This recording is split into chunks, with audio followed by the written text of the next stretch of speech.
नमस्कार. आजच्या बातमीपत्रात मी विनायक घोडे आपलं स्वागत करतो. सुरुवातीला एक नजर ठळक बातम्यांवर. विपरीत परिस्थितीतही राज्याची अर्थव्यवस्था चांगल्या दिशेने वाटचाल करत असून उद्योग आणि सेवा क्षेत्रात वाढ, मुख्यमंत्र्यांचं विधानसभेत प्रतिपादन. राज्य सरकार जात पंचायती संदर्भातलं विधेयक पुढल्या आठवड्यात विधिमंडळात मांडणार, राम शिंदे यांची विधानसभेत घोषणा. वाळू उपशासंदर्भात नवं धोरण आखण्याचं राज्य सरकारच्या विचाराधीन, एकनाथ खडसे यांची विधानसभेत माहिती. राज्यातल्या मागासवर्गीय नॉन क्रिमिलियर विद्यार्थ्यांना शिष्यवृत्तीसाठी सवलतीची कौटुंबिक उत्पन्न मर्यादा 6 लाख रुपयांपर्यंत वाढवण्याबाबत लवकरच निर्णय. गेल्या वर्षीच्या तुलनेत यंदा राज्याच्या स्थूल उत्पन्नात 8% वाढ. उद्याच्या अर्थसंकल्पाच्या पार्श्वभूमीवर विधिमंडळात आर्थिक पाहणी अहवाल सादर. आणि बँका विजय मल्ल्यांकडून पैनपाईची वसुली करणार, अरुण जेटली यांची ग्वाही. स्टेट बँक ऑफ इंडियाकडून मुंबईतील किंगफिशर मुख्यालयाच्या लिलावाला सुरुवात. नमस्कार. आता बातम्या विस्तारानं पाहूयात. राज्यात असणाऱ्या विपरीत परिस्थितीतही राज्याची अर्थव्यवस्था चांगल्या दिशेनं चालली असून जागतिक मंदीतही उद्योग आणि सेवा क्षेत्रात वाढ होत असल्याची माहिती मुख्यमंत्री देवेंद्र फडणवीस यांनी आज विधानसभेत दिली. राज्यपालांच्या अभिभाषणावरील आभार प्रदर्शन ठरावाच्या चर्चेला ते उत्तर देत होते. सततच्या दुष्काळामुळे कृषी उत्पन्नात होणारी घट ही चिंतेची बाब आहे. मात्र शेतकऱ्याला शेतीसाठी आवश्यक पायाभूत सुविधा देण्यासाठी राज्य सरकार प्रयत्नशील असल्याचं मुख्यमंत्र्यांनी यावेळी स्पष्ट केलं. मागेल त्याला शेततळ या योजनेला शेतकऱ्यांचा चांगला प्रतिसाद मिळतोय. आतापर्यंत 1 लाखांहून अधिक कृषी पंपांना वीज जोडणी देण्यात आली असून वीज बिलांच्या वसुलीतही मोठी वाढ झाल्याचं मुख्यमंत्री म्हणाले. मेक इन महाराष्ट्रामध्ये शेतकऱ्यांसाठी संत्रा रस प्रकल्प, कापसापासून कापड तयार करणारं क्लस्टर तसंच आदिवासींसाठी वारली हस्तकलेचं क्लस्टर या बाबी जाणीवपूर्वक करण्यात येत असल्याचं मुख्यमंत्र्यांनी आपल्या उत्तरात सांगितलं. उद्योग क्षेत्रात रोजगार निर्मितीसाठी अनेक विदेशी उद्योगांनी गुंतवणूक करावी यासाठी सामंजस्य करार झाले असल्याचं मुख्यमंत्र्यांनी स्पष्ट केलं, असं आमचे प्रतिनिधी मिलिंद लिमये यांनी दिलेल्या बातमीत म्हटलं आहे. राज्याचा वाळू उपशासंदर्भातलं नवं वाळू धोरण आखण्याचं राज्य सरकारच्या विचाराधीन असल्याची घोषणा महसूल मंत्री एकनाथ खडसे यांनी आज विधानसभेत एका प्रश्नाच्या उत्तरादाखल केली. वाळू उपशासंदर्भात निर्बंध शिथिल करणं तसंच वाळूची उपलब्धता वाढवणं या तत्वांच्या आधारे नवं धोरण आखण्यात येणार असल्याचं खडसे म्हणाले. वाळू उपशाचा भविष्यातला धोका लक्षात घेता दगडापासून वाळू निर्माण करण्याला प्रोत्साहन देण्याचाही शासनाचा विचार आहे. वाळूच्या घाटांची लिलाव प्रक्रिया सुलभ करण्याबरोबरच लिलाव पद्धत पारदर्शक होण्यासाठी शासन कायद्यातही बदल करणार असल्याचं महसूल मंत्र्यांनी सांगितलं. लिलाव न झालेल्या घाटातील वाळू शासकीय, निमशासकीय आणि स्थानिक स्वराज्य संस्थांच्या बांधकामांसाठी मागणीनुसार देण्यात येईल, असंही त्यांनी यावेळी घोषित केलं. जास्त वाळू उपसा करणारे ठेकेदार आणि ट्रक चालक अशी दोघांवरही कारवाई करण्यात येणार असून ठेकेदाराला यापुढे 5 पटीपर्यंत दंड करण्यात येणार असल्याचं महसूल मंत्र्यांनी सांगितलं, अशी माहिती आमच्या प्रतिनिधी सरस्वती कोळेकर यांनी दिली आहे. राज्यातल्या प्रकल्पबाधितांना त्या प्रकल्पात नोकरीसाठी 50% आरक्षण देण्यासाठी वित्तमंत्र्यांच्या अध्यक्षतेखालील समिती नेमण्यात आली आहे. समितीचा अहवाल आल्यानंतर हे धोरण लागू केलं जाईल, अशी माहिती एकनाथ खडसे यांनी या संदर्भातल्या एका लक्षवेधीच्या उत्तरात दिली. राज्यात जात पंचायतीद्वारे घडणाऱ्या घटना पाहता या संदर्भातलं विधेयक राज्य सरकार पुढच्याच आठवड्यात विधिमंडळात मांडणार असल्याचं गृहराज्यमंत्री राम शिंदे यांनी सभागृहात घोषित केलं. या अंतर्गत हा गुन्हा अजामीनपात्र ठरवणं तसंच 3 वर्ष तुरुंगवास आणि 1 लाख रुपये दंडाची तरतूद या कायद्यात असल्याचं त्यांनी स्पष्ट केलं. राज्यातल्या मागासवर्गीय नॉन क्रिमिलियर विद्यार्थ्यांना शिष्यवृत्तीसाठी शिक्षण शुल्क सवलत देण्यासाठीची कौटुंबिक उत्पन्नाची मर्यादा 6 लाख रुपये इतकी वाढवण्याबाबत लवकरच निर्णय घेतला जाईल, असं सामाजिक न्याय मंत्री राजकुमार बडोले यांनी आज विधान परिषदेत सांगितलं. सध्या ही मर्यादा 4.5 लाख रुपये. या संदर्भातला प्रस्ताव मंत्रिमंडळाकडे पाठवण्यात आला असून 3 महिन्यात हा निर्णय होईल. यामुळे 82 कोटी रुपयांचा अतिरिक्त भार सरकारवर पडेल, असं ते म्हणाले. राष्ट्रवादी काँग्रेसचे नरेंद्र पाटील यांनी हा तारांकित प्रश्न विचारला होता. एकही विद्यार्थी शिष्यवृत्तीपासून वंचित राहणार नाही यासाठी ऑनलाईन फॉर्म भरण्याची मुदत वाढवणार असल्याचं सामाजिक न्याय राज्यमंत्री दिलीप कांबळे यांनी या प्रश्नाच्या चर्चेदरम्यान सांगितलं. आदिवासी मुलांना दिल्या जाणाऱ्या स्वेटरच्या वाटपामध्ये दिरंगाई झाली असल्याचं आदिवासी विकास मंत्री विष्णू सावरा यांनी मान्य केलं. या संदर्भात भाजपाचे भाई गिरकर यांनी तारांकित प्रश्न विचारला होता. खरेदी प्रक्रिया पारदर्शी झाली पाहिजे अशीच सरकारची भूमिका आहे. मात्र प्रक्रिया पूर्ण व्हायला वेळ लागला म्हणून स्वेटर वाटपात दिरंगाई झाल्याचं त्यांनी सांगितलं. या प्रकरणी पूर्ण तपासणी केली जाईल. तसंच यापुढे आदिवासी मुलांना वेळेत वस्तू देण्यात येतील अशी ग्वाही सावरा यांनी यावेळी दिली. राज्याच्या स्थूल उत्पन्नात मागील वर्षाच्या तुलनेत 8% वाढ झाली असून राज्याची महसुली जमा सुमारे 10.5% वाढली आहे, असं आज विधिमंडळात सादर करण्यात आलेल्या राज्याच्या आर्थिक पाहणी अहवालात म्हटलं आहे. वित्तमंत्री सुधीर मुनगंटीवार यांनी हा अहवाल आज विधिमंडळात दोन्ही सभागृहांपुढे सादर केला. सलग 2 वर्ष कृषी उत्पादन घटल्यानं अर्थव्यवस्थेवर त्याचा विपरीत परिणाम झाला. मात्र काही सेवा आणि उद्योग क्षेत्राच्या चांगल्या कामगिरीचा राज्याच्या अर्थव्यवस्थेच्या वाढीमध्ये हातभार लागला असल्याचं या अहवालात म्हटलं आहे. अर्थसंकल्पीय अंदाजाप्रमाणे 2015-16 मध्ये महसुली तूट 3,757 तर वित्तीय तूट 30,731 कोटी रुपये आहे. वित्तीय तुटीचं प्रमाण स्थूल राष्ट्रीय उत्पन्नाशी 1.56% अपेक्षित असून ते संबंधित मर्यादेत असल्याचं अहवालात म्हटलं आहे. तसंच कृषी आणि संलग्न कार्यक्षेत्रांमध्ये 2.7% घट अपेक्षित असून उद्योग आणि सेवा क्षेत्रामध्ये अनुक्रमे 5.9% आणि 10.4% वाढ अपेक्षित आहे, असंही अहवालात नमूद केलं आहे. 2015 मध्ये खरीपात अपुऱ्या पावसाची परिस्थिती होती, त्यामुळे एकूण अन्नधान्याच्या उत्पादनामध्ये 18% घट अपेक्षित आहे, तर तेलबियांच्या उत्पादनात किंचित घट अपेक्षित असल्याचं अहवालात म्हटलं आहे. येणाऱ्या रब्बी हंगामातल्या पिकांखालील क्षेत्रात 16% घट अपेक्षित असून अन्नधान्य उत्पादनात 27% आणि तेलबियांच्या उत्पादनात 50% घट अपेक्षित आहे. राज्यात मेक इन इंडिया कार्यक्रमादरम्यान सुमारे 7,94,000 कोटी गुंतवणूक प्रस्तावित असून 30 लाख रोजगार अपेक्षित असल्याचं अहवालात म्हटलं आहे. राज्याच्या ग्रामीण भागात ग्राहक किमती निर्देशांक 2.7% तर शहरी भागात तो 3% वाढल्याचंही या अहवालात म्हटलं आहे. याच्यावर आधारित ग्रामीण भागात चलनवाढीचा दर 2.6% आणि शहरी 3.5% खाली उतरलाय. डिसेंबर 2015 अखेर झालेली वीज निर्मिती ही गेल्या वर्षीच्या याच कालावधीच्या तुलनेत 8.1% अधिक होती, तर विजेचा दरडोई वापरही 8.3% वाढल्याचं अहवालात म्हटलं आहे. तसंच राज्यातल्या एकूण जिल्ह्यापैकी 27 जिल्ह्यांचा मानव विकास निर्देशांक हा राज्याच्या मानव विकास निर्देशांकापेक्षा कमी असल्याचंही या अहवालात म्हटलं आहे. उद्योगपती विजय मल्ल्या यांना दिलेल्या पै न पैची वसुली बँका करणार असल्याचं केंद्रीय वित्तमंत्री अरुण जेटली यांनी स्पष्ट केलं आहे. ते आज नवी दिल्लीत प्रसारमाध्यमांशी बोलत होते. मल्ल्यांसंदर्भातली सुनावणी न्यायालयात सुरू असून त्यांनी ज्या ज्या प्रकरणात कायद्याचं उल्लंघन केलंय त्या प्रकरणात सरकारी संस्था त्यांच्यावर कठोर कारवाई करतील, असंही त्यांनी सांगितलं. दरम्यान मल्ल्यांच्या मालकीच्या किंगफिशर विमान कंपनीच्या मुंबईतील मुख्यालयाच्या लिलावाला स्टेट बँकेनं आज सुरुवात केली आहे. मात्र करणार होती, मात्र एकही बोली न आल्यानं ही प्रक्रिया रद्द करण्यात आल्याचं वृत्त आताच हाती आलं आहे. नेपाळमधल्या पोखरा इथं आज सार्क अर्थात दक्षिण आशियाई क्षेत्रीय सहकार्य संघटनेच्या बैठकीत परराष्ट्र व्यवहार मंत्र्यांची बैठक होणार आहे. परराष्ट्र व्यवहार मंत्री सुषमा स्वराज आज पाकिस्तानचे परराष्ट्र व्यवहार मंत्री सरताज अझीज यांची भेट घेणार आहेत. या बैठकीत पठाणकोट दहशतवादी हल्ल्यासह सध्याच्या राजकीय आणि आर्थिक परिस्थितीच्या मुद्द्यावर चर्चा होण्याची शक्यता आहे. 2 जानेवारीला झालेल्या पठाणकोट हल्ल्यानंतर दोन्ही नेते प्रथमच चर्चा करणार आहेत. तत्पूर्वी आज सकाळी न्याहारी दरम्यान स्वराज आणि अझीज यांच्यात 5 मिनिटांची अनौपचारिक भेट झाली. काल परराष्ट्र सचिवांच्या झालेल्या बैठकीला परराष्ट्र सचिव एस जयशंकर उपस्थित होते.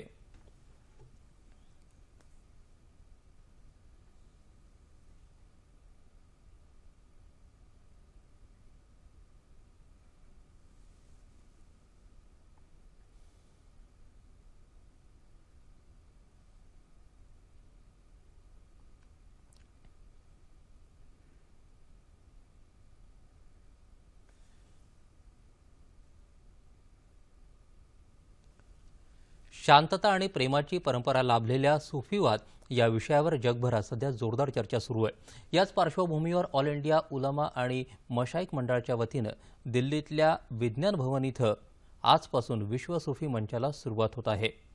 पंतप्रधान नरेंद्र मोदी यांच्या हस्ते या कार्यक्रमाचं उद्घाटन होणार आहे.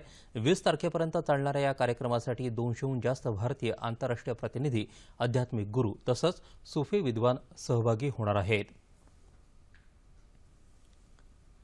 नायजेरियातल्या वायदुगरी शहरात मशिदीमध्ये आज सकाळी झालेल्या आत्मघातकी हल्ल्यात 24 जण ठार तर 23 जण जखमी झाले.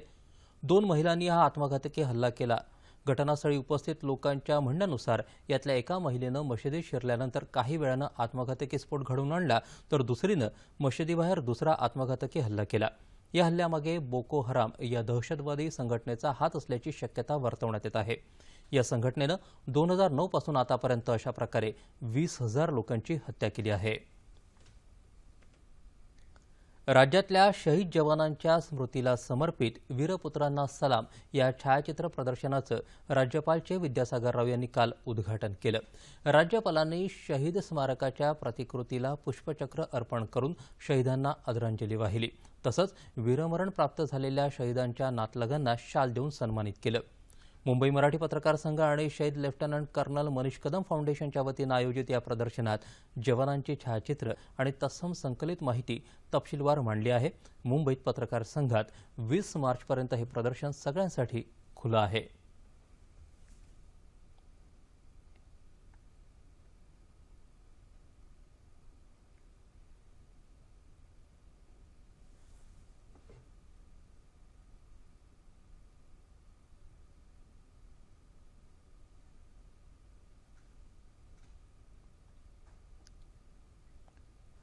राज्यातल्या जात पंचायतीची प्रथा बंद व्हावी यासाठी महाराष्ट्र अंधश्रद्धा निर्मूलन समितीच्या वतीनं 20 मार्चला पुण्यात राज्यस्तरीय जात पंचायत विरोधी कायदा परिषद होणार आहे।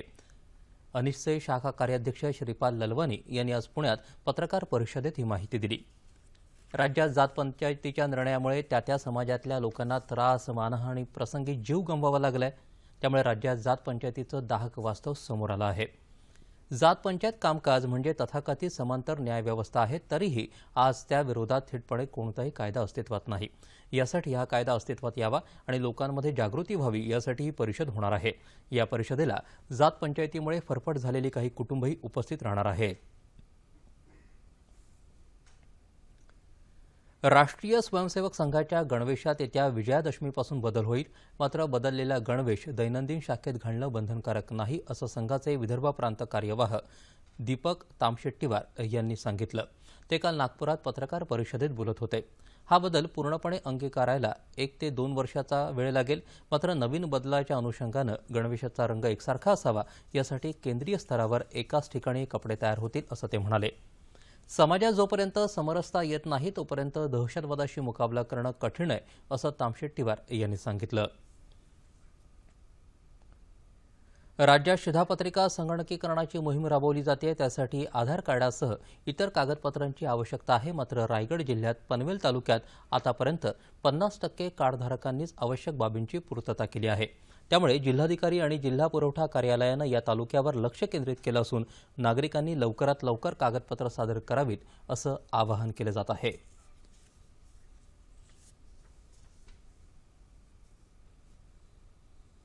पत्रिका आणि त्यावरील व्यक्ती यांचे आधार कार्ड, बँक अकाउंट नंबर आणि दिलेला फॉर्म विहित नमुन्यात भरून येणाऱ्या 20 तारखेपर्यंत पनवेल तहसील कार्यालयात जमा करण्याच्या आम्ही सूचना दिलेल्या आहेत। यात जर कोणी आधार सीडिंग जर नाही होऊ शकली तर आगामी काळात विविध शासनाच्या ज्या योजना आहेत त्यापासून हे आधार सीडिंग न केलेले लोक वंचित राहण्याची शक्यता आहे। त्यामुळे 19 तारखेपर्यंतच येणाऱ्या प्रत्येकाने आपले आधार कार्ड आणि दिलेले फॉर्म तहसील कार्यालयात जमा होतील याची काळजी घ्यावी।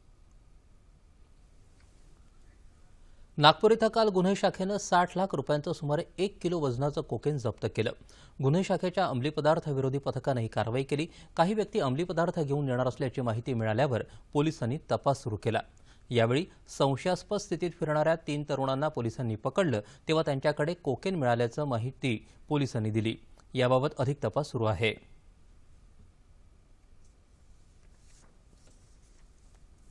तीन आरोपी त्यांना ताब्यात घेण्यात आलेले आहेत आणि पुढचा तपास चालू आहे। आरोपीमध्ये एक सांगत आहे, ते व्हेरीफाय करणे आता बाकी आहे की ते सांगतात की आम्ही काही MBA किंवा BCA चे स्टुडंट आहोत आणि बाकी एक ड्रायव्हर आणि एक मजूर क्लासचे आहेत। तर त्यांची आता पण तपासणी चालू आहे। तपासामध्ये आपल्याला कळेल की त्यांचे काय नेटवर्क आहे किंवा अजून कोणाकोणाचे हात आहे, ते आता पुढच्या तपासमध्ये आपल्याला याबद्दलची माहिती मिळेल। नागपूरमध्ये आतापर्यंत कोकीन, जसं आमच्या रिपोर्टप्रमाणे सांगतात की कोकीन मिळालं न होता, तर पहिल्यांदा कोकीन पकडण्यात आलेले आणि ते पण 1 किलोची सुमारास आहे। त्यामुळे एक मोठी कारवाई झालेली आहे।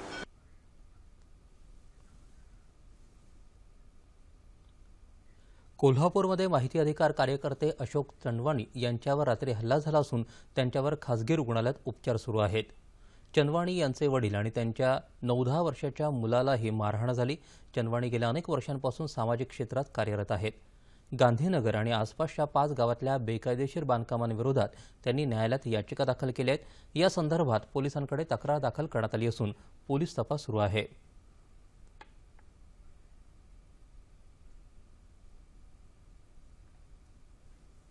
आपण त्यांच्या दुकानापासून याच्यामध्ये संपूर्ण तपास करत आहोत. स्केच काढून घेणार आहोत आपण आणि त्या स्केचच्या आधारे आपण ज्यांनी त्यांना मारहाण केली त्यांच्या विरुद्ध ताबडतोब कारवाई करत आहोत. याच्यासाठी आमच्या शहरातील 4 पोलीस स्टेशनचे पोलीस निरीक्षक, त्यांचा डेबी स्टाफ आणि सर्व स्टाफ याच्यासाठी कार्यरत करण्यात आलेला आहे. धुलीवंदनाचा सण अवघ्या काही दिवसांवरती येऊन ठेपलाय. या उत्सवावेळी वापरल्या जाणाऱ्या कृत्रिम रंगांचे दुष्परिणाम लक्षात घेऊन जालना जिल्ह्यातल्या बचत गटांनी नैसर्गिक रंग तयार करून पर्यावरण स्नेही होळीसाठी पुढाकार घेतला आहे.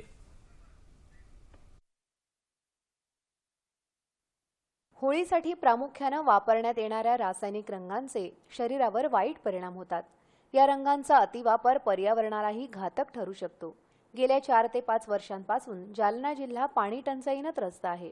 अशावेळी पाणी बचतीचा संदेश सर्वांपर्यंत पोहोचावा या उद्देशानं यंदा होळीसाठी जालना इथल्या कृषी विज्ञान केंद्रातून महिलांना तसंच बचत गटांना कोरडे नैसर्गिक रंग बनवण्याचं प्रशिक्षण देण्यात आलं आहे. बीट, अरारोट पावडर, हळदी, नीळ हे याच्याने आपण नैसर्गिक रंग तयार करतो. यामध्ये श्रम, पाण्याची बचत हे सगळं आपण करू शकतो.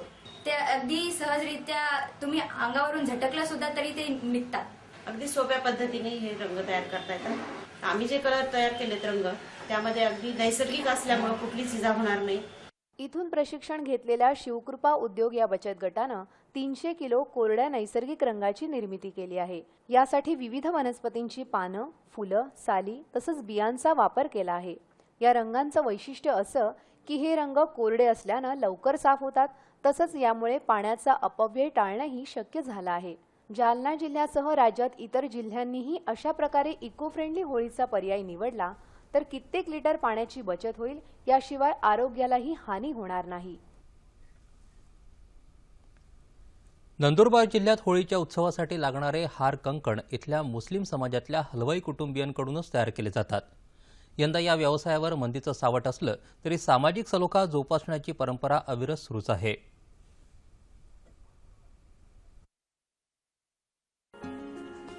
नंदुरबार या आदिवासी बहुल जिल्ह्यामध्ये होलिकोत्सवाला अनन्यसाधारण महत्त्व आहे. आदिवासी कला, संस्कृती आणि परंपरा जोपासणारा असा हा वैशिष्ट्यपूर्ण सण. साखर पाकापासून बनवलेले हार कंकण अर्थात होलिका मातेचे दागिने, नारळ आणि खेळणी आदी होलिका मातेला अर्पण करण्याची आणि होळी दहनाच्या दिवशी ते परिधान करण्याची आणि प्रसाद म्हणून वाटण्याची इथं परंपरा आहे. होळी आणि हार कंकण हे जणू अतूट नातच आहे. पुढे हे हार कंकण गुढीपाडव्याच्या गुढीलाही बांधले जातात. नंदुरबार जिल्ह्यामध्ये हार कंकण तयार करणारे बहुतांश कारागीर मुस्लिम समाजातले आहेत. सामाजिक सलोखा कायम जोपासला जात असल्याचं हे एक उत्तम उदाहरणच. होळीच्या 20-25 दिवसाआधीपासूनच हार कंकण तयार करायचं काम सुरू होतं. नंदुरबार आणि शहादा इथल्या मुस्लिम हलवाई समाजाची अवघी 18 ते 20 कुटुंबच कित्येक वर्षापासून आपल्या छोट्या कारखान्यातून हे हार कंकण तयार करतात. कोणत्याही यंत्राशिवाय फक्त मनुष्यबळावरती हे काम केलं जातं. परिणामी या कालावधीत अनेक हातांना तात्पुरता होईना रोजगार मिळतो. यंदा मात्र साखरेचे भाव वाढल्यानं कारागिरांना आपला नफा कमी होण्याची भीती तर आहेच. सर्वत्र पावसानं दडी मारल्यानं लोकांच्या हाती पुरेसा पैसा नाही. त्यातच मोठ्या प्रमाणामध्ये आदिवासी मजुरांचं स्थलांतर झाल्यानं या व्यवसायावरती मंदीचं सावट येण्याची भीती कारागिरांना सतावत आहे. हम ये हार कंगन बना रहे होली के लिए. ये हमारा काम 40 साल से चलते आ रहा है.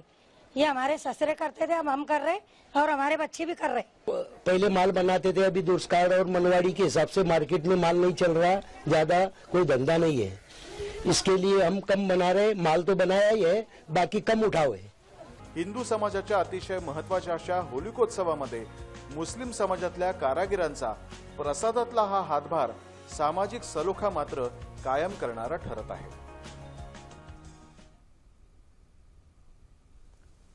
गडचिरोलीसारख्या नक्षलग्रस्त आणि मागास जिल्ह्यात शैक्षणिक प्रगतीचा आढावा घेण्यासाठी आणि शिक्षकांच्या समस्या जाणून घेण्यासाठी काल एक चर्चासत्र आयोजित केलं होतं. शिक्षण विभागाचे आयुक्त पुरुषोत्तम भापकर यावेळी उपस्थित होते. गडचिरोली जिल्ह्यातला एकही विद्यार्थी शाळाबाह्य राहू नये यासाठी शिक्षकांनी प्रयत्न करावेत असं आवाहन भापकर यांनी यावेळी उपस्थितांना केलं. दुर्गम आणि अतिसंवेदनशील असलेल्या भामरागड तालुक्यातील विद्यार्थ्यांचा विकास व्हावा यासाठी भापकर यांनी यावेळी हा तालुका दत्तक घेतला. अथक परिश्रम आणि प्रबळ इच्छाशक्तीच्या जोरावर शारीरिक अपंगत्वावर मात करत 2.5 महिन्यात माउंट एव्हरेस्ट सर करण्याचा निर्धार नागपूरमधल्या अशोक मुन्ने या गिर्यारोहकानं केला आहे. अशोकसह एकूण 8 जणांच्या गिर्यारोहकांचा चमू 4 मार्चला काठमांडूला रवाना होणार आहे. यापैकी 3 परदेशी गिर्यारोहकांचाही यात समावेश आहे. उजव्या पायानं अपंग असलेले अशोक कृत्रिम पायाच्या साहाय्यानं एव्हरेस्ट चढून जाण्यासाठी दररोज 5 किलोमीटर धावणं, सायकलिंग आणि पोहणं असे व्यायाम करून जोमानं तयारी करत आहेत. 2.5 महिन्यात आपण एव्हरेस्ट चढून जाऊ असा विश्वास अशोक मुन्ने यांनी व्यक्त केला आहे. काल मुंबईत झालेल्या पत्रकार परिषदेत त्यांनी ही माहिती दिली. पुण्यात शनिवार वाड्यासमोर काल पुणे महानगरपालिकेतर्फे महिला सक्षमीकरण महोत्सव झाला. बारामती हायटेक टेक्स्टाईल पार्कच्या अध्यक्ष सुनेत्रा पवार यांनी महोत्सवाचं उद्घाटन केलं. पुण्याचे महापौर प्रशांत जगताप, अंकुश काकडे, चंचला कोदरे यावेळी उपस्थित होते.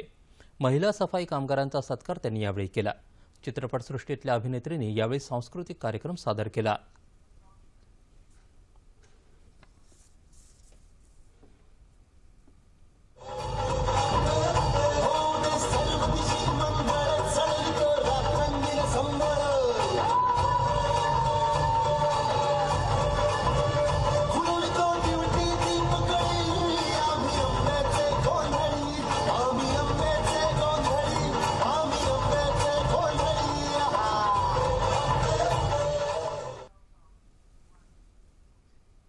आग्नेय आशियातलं सर्वात मोठं असं पुण्यातलं लष्करी रुग्णालय सध्या कात टाकत असून नवनवीन उपकरण आणि तंत्रज्ञानाच्या माध्यमातून 3ही दलातल्या अधिकारी, कर्मचारी आणि जवानांवर उपचार केले जात आहेत. याबाबत प्रसारमाध्यमांना माहिती देण्यात आली. यात लष्करी रुग्णालयात स्टेम सेल्सच्या माध्यमातून सांधेदुखीवर उपचार केले जातात. रुग्णालयाच्या विविध विभागात 800 रुग्णांची क्षमता असून आतापर्यंत 3000 जखमी जवानांवर उपचार केल्याची माहिती ब्रिगेडियर HR अगरवाल यांनी दिली. येणाऱ्या काळात नवनवीन तंत्रज्ञान आणून रुग्णालय अधिक अद्ययावत करणार असल्याचं ते म्हणाले. मुंबई पुणे द्रुतगती मार्गावर आज सकाळी 8:30च्या सुमाराला खोपोलीजवळ झालेल्या अपघातात 2 जण मरण पावले तर 7 जण जखमी झालेत. कर्नाटकहून मुंबईकडे येणाऱ्या एका खासगी बसचे ब्रेक नादुरुस्त झाल्यानं हा अपघात झाला. ब्रेक न लागल्यामुळे ही बस दुभाजकावर जाऊन आदळली. हा आघात इतका जबरदस्त होता की बसचा चालक आणि बाजूची व्यक्ती खिडकीबाहेर फेकले जाऊन खोल दरीत पडले. त्यांचा जागीच मृत्यू झाला. या अपघातात बसचा दुसरा चालक, क्लीनर आणि एक प्रवासी असे 3 जण जखमी झाले असून इतर 4 जण किरकोळ जखमी झाले आहेत. T20 विश्वचषक क्रिकेट स्पर्धेत आज श्रीलंकेचा सामना अफगाणिस्तानशी होणार तर महिलांच्या स्पर्धेत इंग्लंड बांगलादेश यांच्यात लढत होणार आहे. दरम्यान काल झालेल्या सामन्यात पाकिस्ताननं बांगलादेशला 55 धावांनी हरवलं आणि दुसऱ्या सामन्यात वेस्ट इंडिजनं इंग्लंडवर 6 गडी राखून विजय मिळवला. आता जाणून घेऊयात हवामानाची स्थिती. येत्या 24 तासात विदर्भात तुरळक ठिकाणी पाऊस पडण्याची तर याच काळात राज्याच्या इतर भागात हवामान कोरडं राहण्याची शक्यता हवामानशास्त्र विभागानं वर्तवली आहे. हवामान जाणून घेतल्यानंतर आता पाहूया ठळक बातम्या पुन्हा एकदा. विपरीत परिस्थितीतही राज्याची अर्थव्यवस्था चांगल्या दिशेनं वाटचाल करत असून उद्योग आणि सेवा क्षेत्रात वाढ, मुख्यमंत्र्यांचं विधानसभेत प्रतिपादन.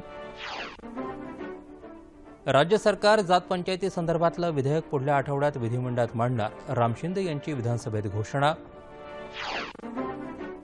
वाळू उपशासंदर्भात नवं धोरण आखण्याचं राज्य सरकारच्या विचाराधीन, एकनाथ खडसे यांची विधानसभेत माहिती. राज्यातल्या मागासवर्गीय नॉन क्रिमिलियर विद्यार्थ्यांना शिष्यवृत्तीसाठी सवलतीची कौटुंबिक उत्पन्न मर्यादा 6 लाख रुपयांपर्यंत वाढवण्याबाबत लवकरच निर्णय. गेल्या वर्षीच्या तुलनेत यंदा राज्याच्या स्थूल उत्पन्नात 8% वाढ. उद्याच्या अर्थसंकल्पाच्या पार्श्वभूमीवर विधिमंडळात आर्थिक पाहणी अहवाल सादर. आणि बँका विजय मल्ल्याकडून पैची वसुली करणार, अरुण जेटली यांची ग्वाही. किंगफिशर मुख्यालयाच्या लिलावाला एकही बोली न आल्यानं लिलाव रद्द. याबरोबरच हे बातमीपत्र संपलं. पुन्हा भेटूया संध्याकाळी 5 वाजता आपल्या सह्याद्री वाहिनीवर. नमस्कार.